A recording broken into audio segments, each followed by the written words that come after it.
Bayangkan ya, suatu pagi, sebuah kapal tanker ini datang membawa minyak mentah dari Rusia, masuk ke Indonesia. Minyaknya nyata, kapalnya nyata, pengirimannya nyata. Bahkan Menteri ESDM Indonesia sendiri sudah mengatakan bahwa pengiriman tahap pertama telah dilakukan. Tapi ketika wartawan bertanya berapa jumlah minyaknya, terdiam. Berapa nilainya? Terdiam juga.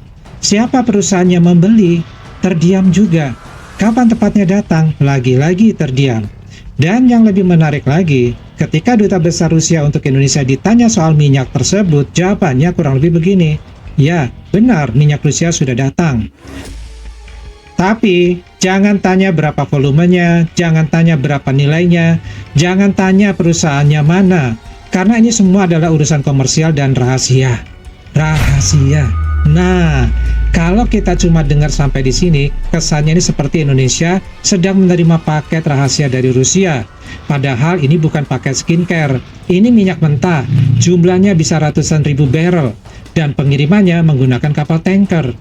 Jadi, pertanyaannya bukan lagi benarkah minyak Rusia ini masuk ke Indonesia? Ini sudah jelas dibenarkan. Maka pertanyaannya menjadi kenapa minyaknya boleh masuk, tetapi detail kedatangannya seperti sedang disimpan di brankas. Dan semakin kita bongkar, ceritanya malah semakin menarik. Karena ternyata nih, ada alasan geopolitik di balik sikap super hati-hati ini. Dan super hati-hati ini dilakukan di kedua negara, Indonesia dan Rusia. Dan kalau alasan itu benar-benar kita pahami, kita ini akan mengerti kenapa Rusia, Indonesia, dan bahkan perusahaan-perusahaan yang terlibat ini memilih untuk tidak terlalu banyak bicara.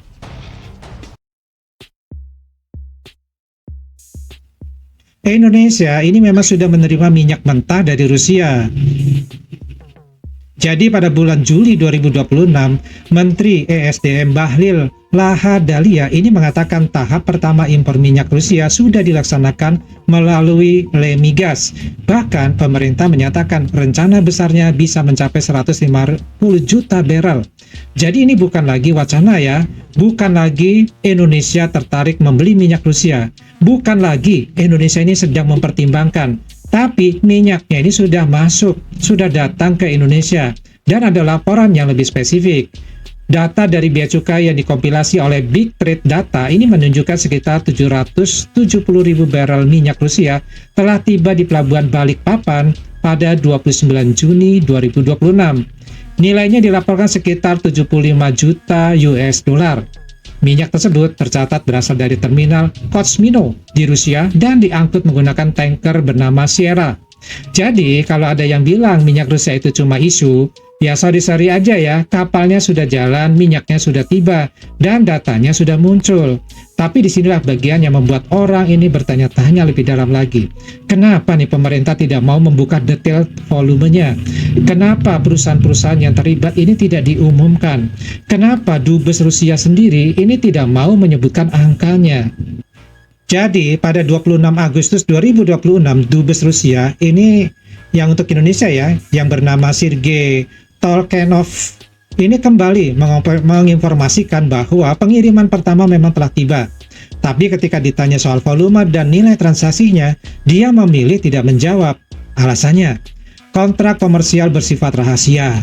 Nah, secara bisnis jawaban itu sebenarnya masuk akal.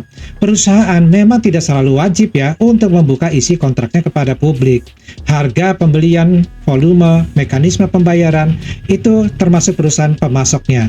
Terdiam dan rahasia.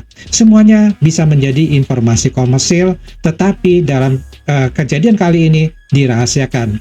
Jadi jangan langsung menyimpulkan bahwa wah, Indonesia ini menyelundupkan minyak. Belum tentu seperti itu. Justru yang menarik ini adalah kenapa semua pihak ini begitu hati-hati.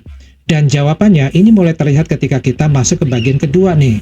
Karena ternyata yang ditakuti bukan cuma harga minyak, tetapi sanksi.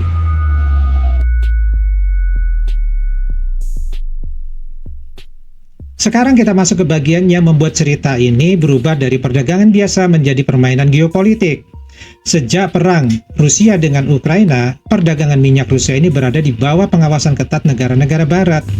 Amerika Serikat dan negara-negara G7 memberlakukan berbagai pembatasan terhadap minyak Rusia, termasuk mekanisme price cap dan pembatasan terhadap perusahaan ataupun entitas tertentu. Nah, masalahnya Indonesia ini bukan negara barat. Indonesia juga tidak memiliki larangan umum untuk membeli minyak Rusia, dan Indonesia punya kepentingan sendiri. Jadi kebutuhan minyak dalam negeri itu begitu besar. Produksi domestik belum cukup, sementara harga dan keamanan pasokan ini menjadi pertimbangan utama. Maka pemerintah melihat minyak Rusia sebagai salah satu sumber alternatif. Dan Bahlil ini bahkan sudah mengatakan tahap pertama selesai, tahap kedua ini sedang berjalan. Bahkan kontrak jangka panjang ini sedang disiapkan. Jadi ini bukan sekedar membeli satu kapal minyak lalu selesai. Bahkan di awal bulan September 2026 ini, Presiden Rusia ini mengundang Prabowo untuk hadir kembali ke Rusia. Tentu ini akan menambah kontrak-kontrak yang ada antara Indonesia dengan Rusia. Mungkin termasuk diantaranya adalah minyak mentah tersebut. Nah, jadi Indonesia ini sedang membuka kemungkinan hubungan pasokan jangka panjang. Nah, disinilah lampu merah geopolitik mulai berkedip. Nah, karena Duta Besar Rusia sendiri sebelumnya ini pernah mengatakan bahwa pihak Rusia ini berhati-hati mengungkap perusahaan dan angka transaksi karena khawatir mitra Indonesia terkena secondary sanction.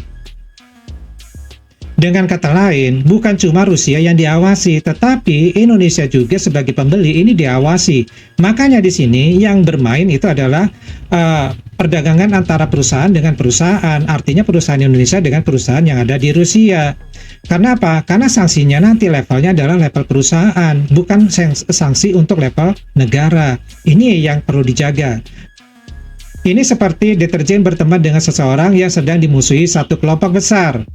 Nah, deterjen ini tidak ikut berkelahi. Deterjen juga cuma makan bakso bersama. Tapi tiba-tiba nih, orang-orang itu mulai bertanya,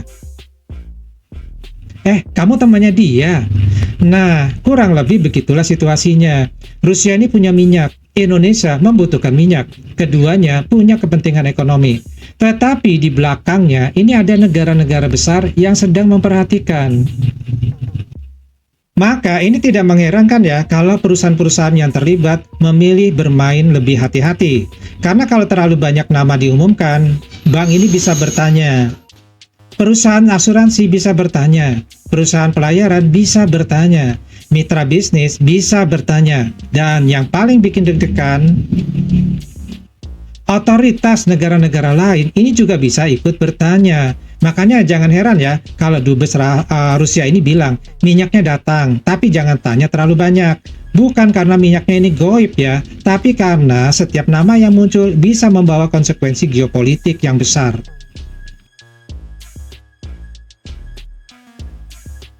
Ini bagian yang paling menarik. Jadi kalau deterjen memperhatikan pernyataan dari Indonesia dan Rusia, seolah-olah ada dua versi cerita yang berbeda, saling bertentangan. Versi Indonesia yang melakukan pengadaan adalah negara. Bahlil ini bahkan menegaskan bahwa impor dilakukan melalui Lemigas, bukan Pertamina. Pemerintah mengambil posisi bahwa negara melakukan pengadaan terlebih dahulu, kemudian minyak tersebut akan digunakan untuk kepentingan nasional. Tapi dari sisi Rusia nih, Dubes Tolsenov mengatakan, yang menjual itu bukan pemerintah Rusia, bukan kedutaan Rusia, melainkan perusahaan-perusahaan Rusia. Nah, orang awam mungkin langsung bingung. Loh, kok bisa gitu sih? Ini sebenarnya siapa yang beli? Negara, perusahaan, pemerintah, Pertamina, Lemigas, Rusia, perusahaan Rusia. Kok seperti sedang main petak umpet? Tenang ya, tenang ini ya deterjen ya. Kalau kita pisahkan sisi pembeli dan sisi penjual, sebenarnya tidak harus bertentangan. Indonesia ini bisa menggunakan mekanisme negara melalui Lemigas sebagai pihak pengadaan atau importer of record. Sementara di sisi Rusia, minyaknya ini berasal dari perusahaan minyak dan gas. Jadi satu sisi berbicara tentang siapa yang melakukan pengadaan dari perspektif Indonesia. Sisi lain ini berbicara tentang siapa yang menjual minyak dari perspektif Rusia. Tapi justru struktur seperti ini menunjukkan satu hal. Transaksi ini memang dirancang dengan sangat hati-hati, dan itu masuk akal kalau melihat konteks sanksi. Ada laporan bahwa Indonesia ini menggunakan mekanisme pemerintah ke pemerintah, dan juga lem migas ini sebagai jalur pengadaannya.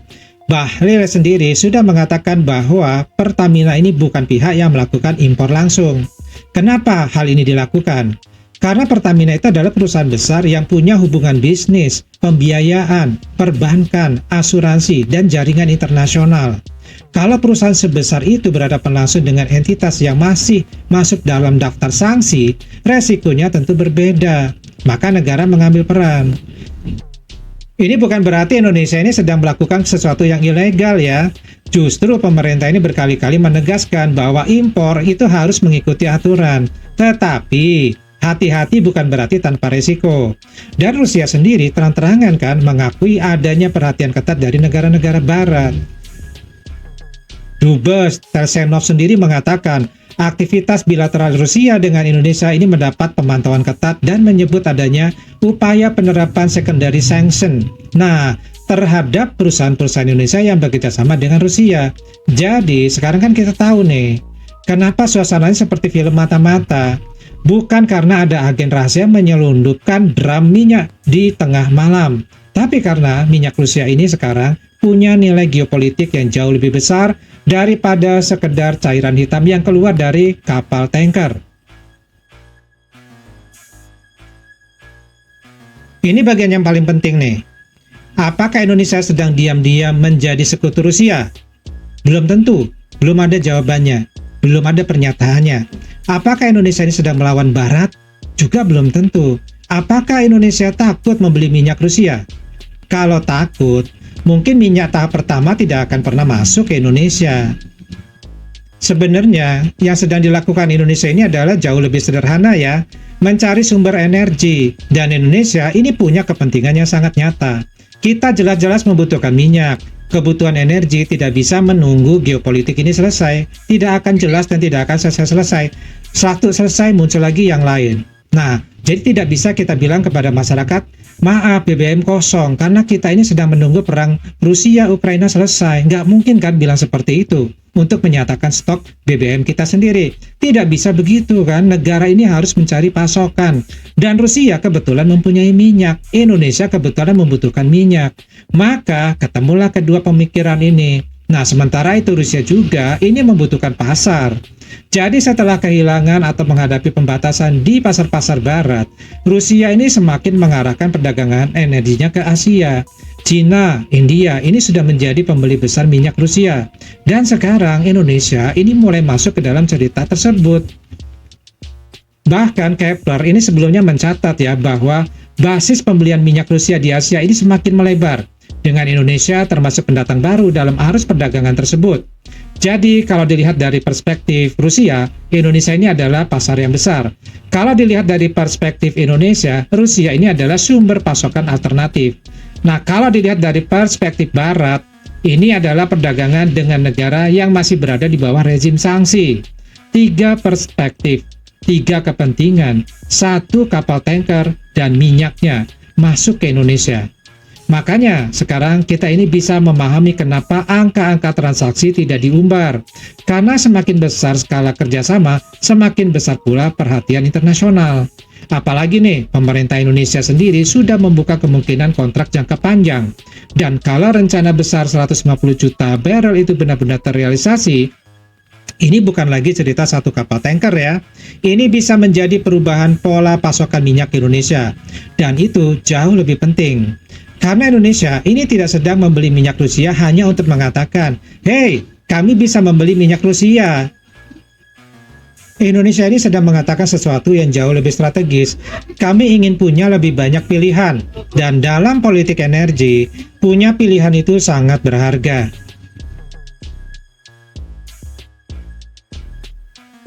Jadi, apakah minyak Rusia ini benar-benar masuk ke Indonesia? Jawabannya adalah iya.